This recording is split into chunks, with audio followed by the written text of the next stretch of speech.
ओम शांति। आज है 29 अगस्त 2022। सुनते हैं आज प्यारे बाप दादा की साकार मुरली से मनन योग्य प्रश्न उत्तर। पहला प्रश्न है, जो बच्चे देही अभिमानी अर्थात आत्म अभिमानी होंगे उनकी क्या निशानियां होंगी। आत्म अभिमानी बच्चों की बाबा ने आज 9 निशानियां बताई हैं। पहली, वह बहुत बहुत मीठे लवली होंगे। दूसरा, वह श्रीमत पर एक्यूरेट चलेंगे। वह कभी किसी काम के लिए बहाना नहीं देंगे, सदा हाँ जी करेंगे, कभी ना नहीं करेंगे। देही अभिमानी सदा बाप के फरमान पर चलेंगे, बाप का पूरा रिगार्ड रखेंगे अर्थात बाप को पूरा पूरा सम्मान देंगे। कभी क्रोध में आकर बाप की अवज्ञा नहीं करेंगे। उनका अपनी देह से भी लगाव नहीं होगा। आखिरी, शिव बाबा की याद से अपना खाना अर्थात अपने जन्मों का चक्र, अपना खानदान आबाद करेंगे, बर्बाद नहीं होने देंगे। अगला प्रश्न है, हमें सन शोज फादर कैसे करना है।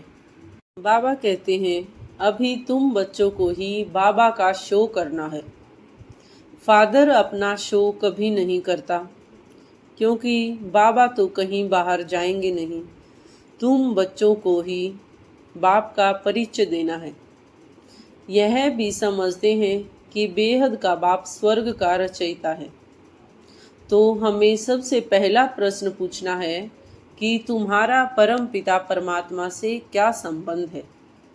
पूछने वाले को तो ज़रूर मालूम है, इसीलिए और कोई नहीं पूछेगा, तुम्हें ही सबसे यही पूछना है। यह तो कॉमन रीति से सब कह देते हैं कि ईश्वर सर्वव्यापी है, परंतु सर्वव्यापी का तो कोई अर्थ ही नहीं निकलता। दुख हरता सुख करता कहते हैं ना, दुख मिटाने वाला सुख देने वाला तो कोई एक चाहिए। यदि तुम थोड़ा भी टच करेंगे तो समझेंगे कि बरोबर सतयुग में सुख ही सुख था, अभी दुख ही दुख है। तो ज़रूर सबके दुखों को बाप ने अर्थात परम पिता परमात्मा ने ही मिटाया होगा। यह अति सहज से सहज बात है जो हमें सभी को समझानी है। इसी से हम सन शोज फादर कर सकते हैं। देह अभिमान रखने वालों के लिए बाबा ने क्या पद बताया या क्या नुकसान बताए।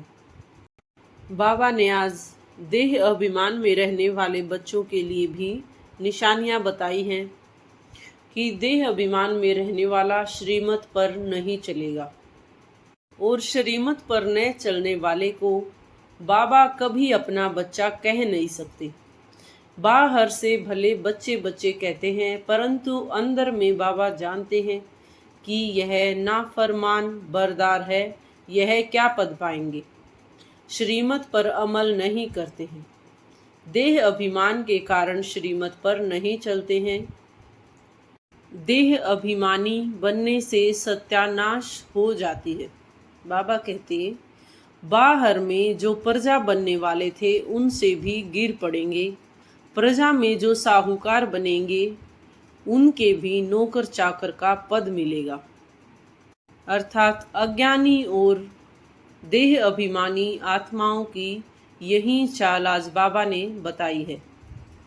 यदि देह अभिमान में रहेंगे तो माया झट से धोखा दे देगी, तथा देह अभिमान में रहने से हमें ज्ञान की पूरी धारणा नहीं हो पाती, और धारणा कम होने से शिव बाबा से योग टूट जाता है और माया के तूफान हमें घेर लेते हैं।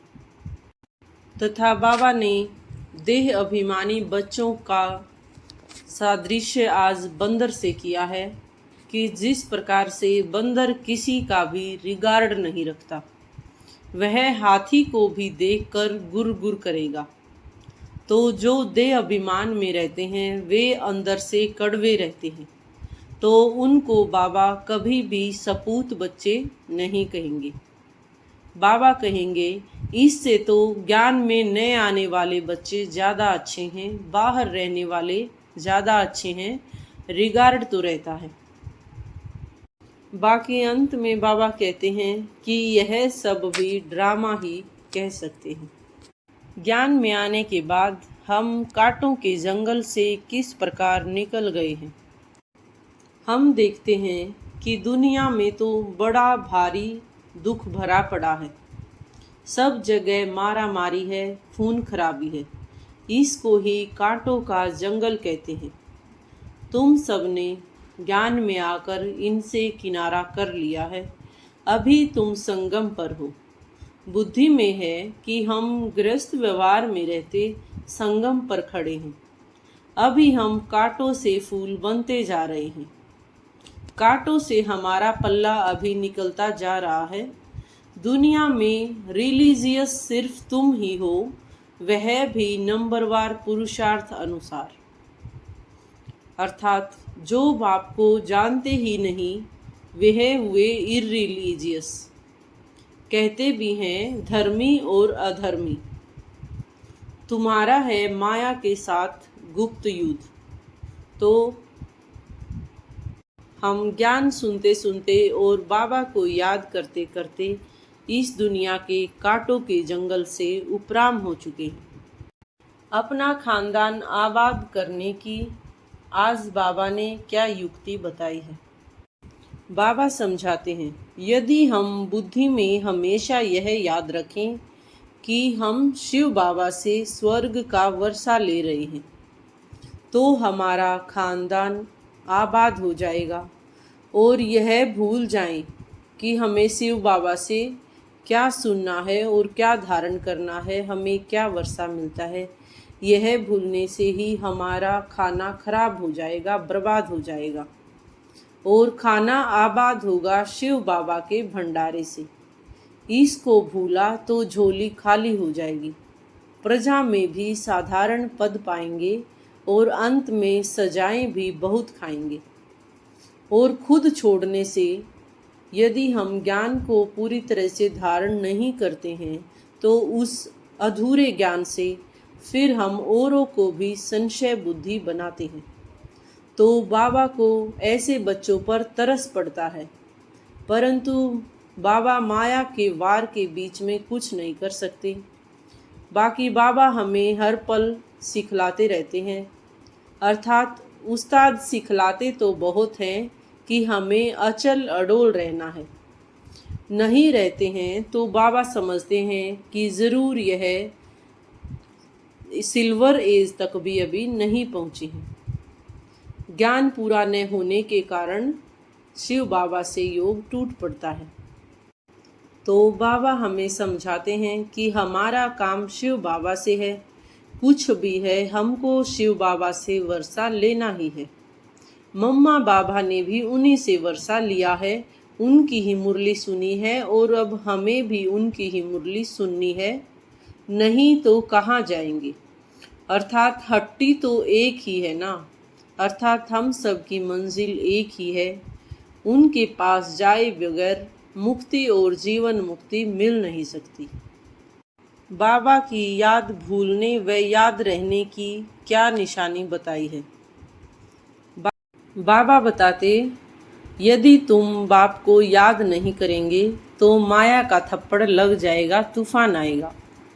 हमेशा हमें नई दुनिया को याद करते रहना है, गृहस्थ व्यवहार में तो रहना है। बाबा कहते कि निर्बंधन हो रहने वालों से गृहस्थ व्यवहार में रहने वालों की अवस्था अच्छी है। सब तो एक जैसे नहीं हैं, नंबरवार हैं।